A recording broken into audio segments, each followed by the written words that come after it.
ক্ষমতা এবং অর্থ, আর এর পাশে যদি থাকে রাজনৈতিক কোনো প্রভাব, তাহলে দেখবেন আপনি যত কিছু বা যত ধরনের অপকর্মই করেন না কেন,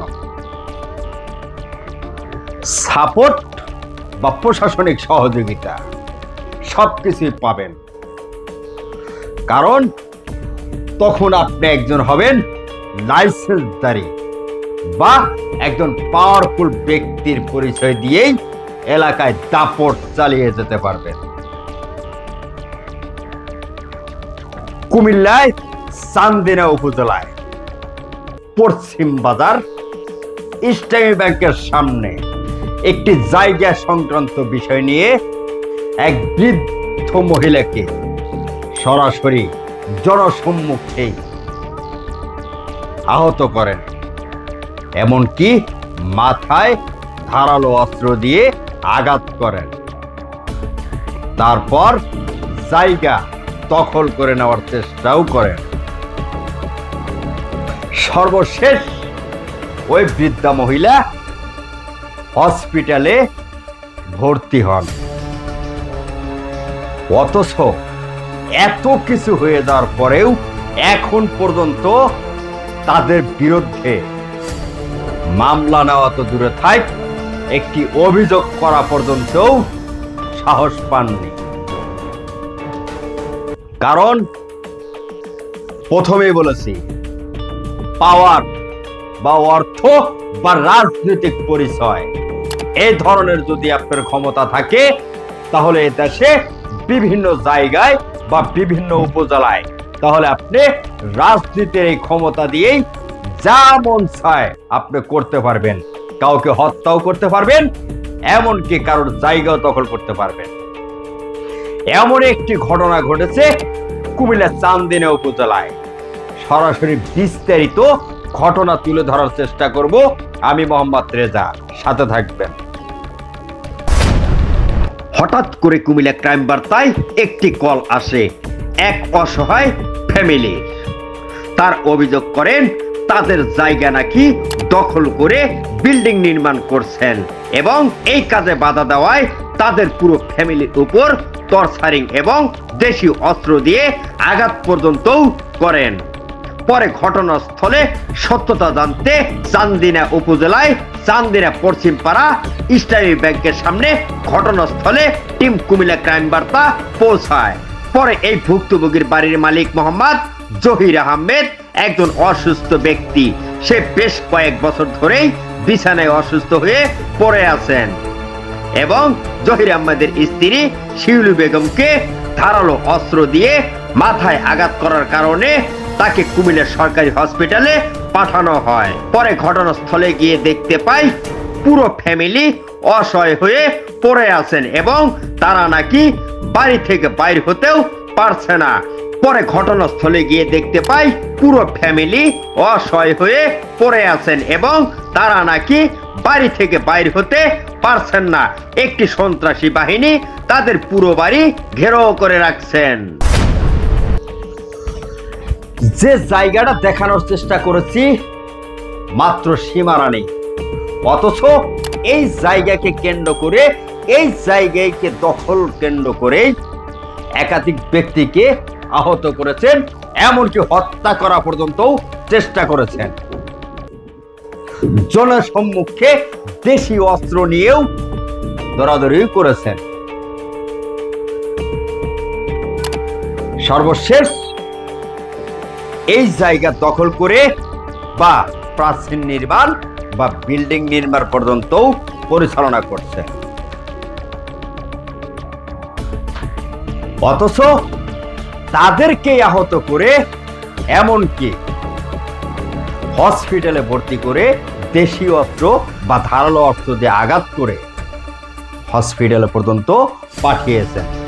তারপরেও তাদের বিরুদ্ধে আবার বিভিন্ন সোশ্যাল মিডিয়ায় অপপ্রচারও চালাচ্ছেন। তাহলে একটাবার ভাবুন, আমি আগেই বলেছি, অর্থ বা টাকা বা ক্ষমতা এগুলো যদি আপনার কাছে থাকে তাহলে সব ধরনের কাজ অনায়াসে ভাবে করতে পারবেন। এদের বেলায়ও এ ধরনের ঘটনাই হয়েছে। সিসি ফুটেজে কে কে ছিল বা এই হত্যার চেষ্টা যোগে অভিযোগ কার বিরুদ্ধে করেছেন, এমনকি কার হাতে দেশীয় অস্ত্র বা ধারালো অস্ত্র ছিল, পুরো বিস্তারিত তুলে ধরছি। একটি সন্ত্রাসী বাহিনী যারা রাজনৈতিক প্রভাব খাটিয়ে অন্যের জায়গা, অন্যের বাড়িঘর দখল করাই যাদের কাজ, এবং আহত শিউলি বেগমের উপরেও এই সন্ত্রাসী গোষ্ঠী হামলা চালায়। যেমন আতিক, নাইম, জাহাঙ্গীর, আসিফ, রাব্বি এবং রিপন। এই সন্ত্রাসী কয়েকজনের হাতে দেশি অস্ত্র হাতে নিয়ে দৌড়াদৌড়িও করছেন, সিসি ফুটেজে দেখা যায়। এখন প্রশ্ন হলো, সরাসরি জনসম্মুখে দেশি অস্ত্র হাতে নিয়েই মহড়া দিচ্ছেন এবং অসহায় শিউলি বেগমের উপরে আঘাত পর্যন্তও করেছেন। স্থানীয় বাসিন্দাদের কাছে জানা যায় এই সন্ত্রাসী গোষ্ঠী এমন একটা প্রভাবশালী যাদের ভয়ে থানায় কেউ মামলা পর্যন্ত করতে ভয় পাচ্ছেন। এটা একটা সন্ত্রাসী বাহিনী গোষ্ঠী যাদের আতঙ্কে পুরো চান্দিনা উপজেলায় সাধারণ মানুষ জিম্মি হয়ে আছে।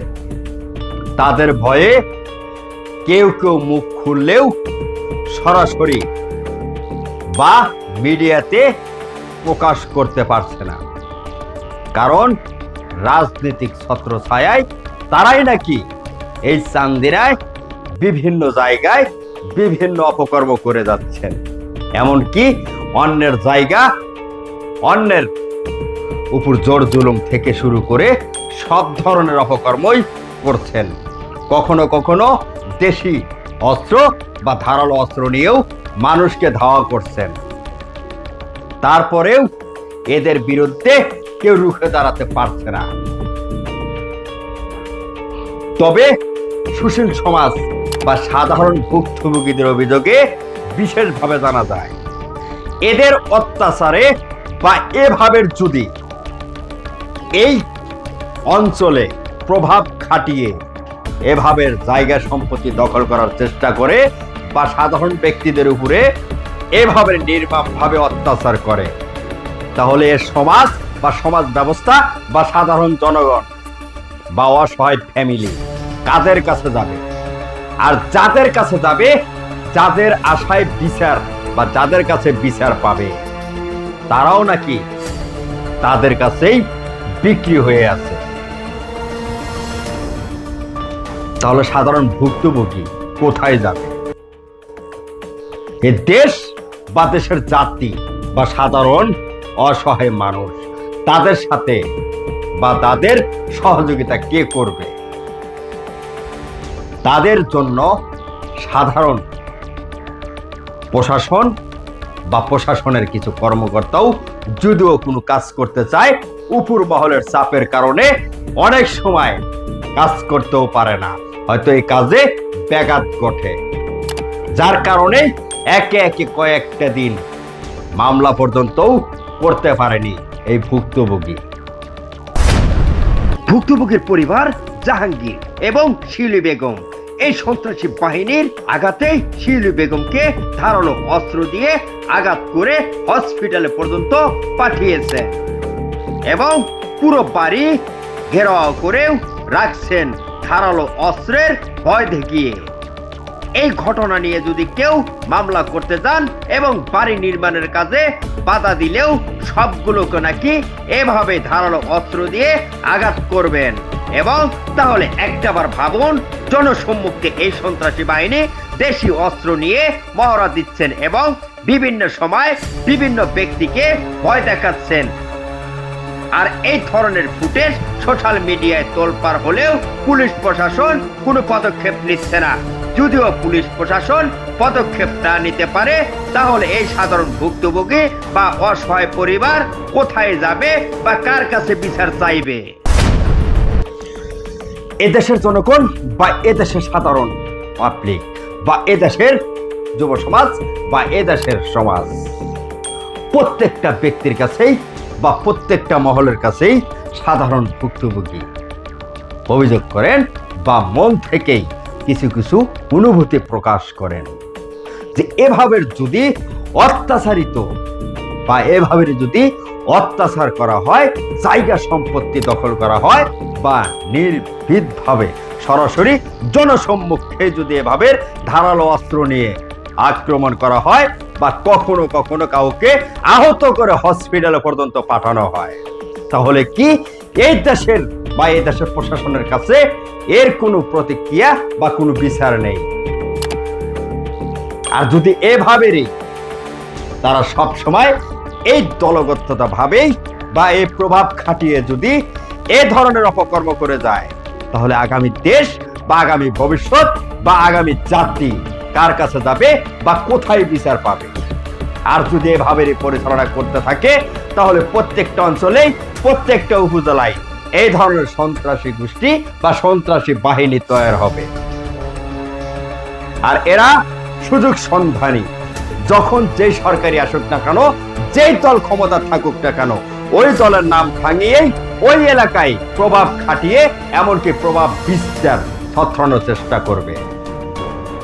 এদেরকে অতি দ্রুতই আইনের মাধ্যমে শাস্তি দিতে হবে, আর না হয় আগামী দিনগুলো এভাবে মানুষের উপর অত্যাচার করবে। আর সাধারণ জনগণ বা সাধারণ ভুক্তভোগী চেয়ে চেয়ে দেখবে। তাদেরকে অতি দ্রুতই আইনের মাধ্যমে শাস্তি দিয়ে থামাতে হবে, এ দাবি সাধারণ ভুক্তভোগীর বা এই ফ্যামিলির। আর না হয় আগামী দিনে এই ধরনের অসহায় ফ্যামিলি নিজের স্থানে বা নিজের ঘর বাড়িতেই বসবাস করতেও সমস্যার মুখে দাঁড়াবে। অতএব প্রশাসন বা প্রশাসনের দৃষ্টি আকর্ষণ করা হচ্ছে, এই ধরনের সন্ত্রাসী গোষ্ঠী বা সন্ত্রাসী বাহিনীকে অবশ্যই আইনের মাধ্যমে শাস্তি দেওয়ার জন্য আহ্বান করা হচ্ছে। আর এ দেশের বা কুমিল্লা জেলার সাধারণ জনগণ বা সাধারণ পাবলিক বা অসহায় ফ্যামিলি, আপনার আশেপাশে যে কোনো তথ্য বা যে কোনো ঘটনা যদি কেউ সম্প্রচার না করতে পারে, আমাদেরকে তথ্য দিন, আমরা সম্প্রচার করব, জনগণের সামনে তুলে ধরব। আর এর বিনিময়ে যত ধরনের হামলা বা মামলা বা অনেক সময় আক্রমণ তো আমাদের অফিসে হয়, তারপরেও আমরা সবকিছু তৎকা না করে সম্প্রচার করার চেষ্টা করব। সাধারণ জনগণ এমনকি এদেশের জনগণের সাথে আছি, আগামীতেও থাকবে। সরাসরি আমার সাথে যোগাযোগ করতে পারেন, নিচে দেওয়া হটলাইন নাম্বার, মেল নাম্বার বা মোবাইল নাম্বার দেওয়া থাকবে। ভালো থাকবেন, ভালো রাখবেন। আল্লাহ হাফেজ।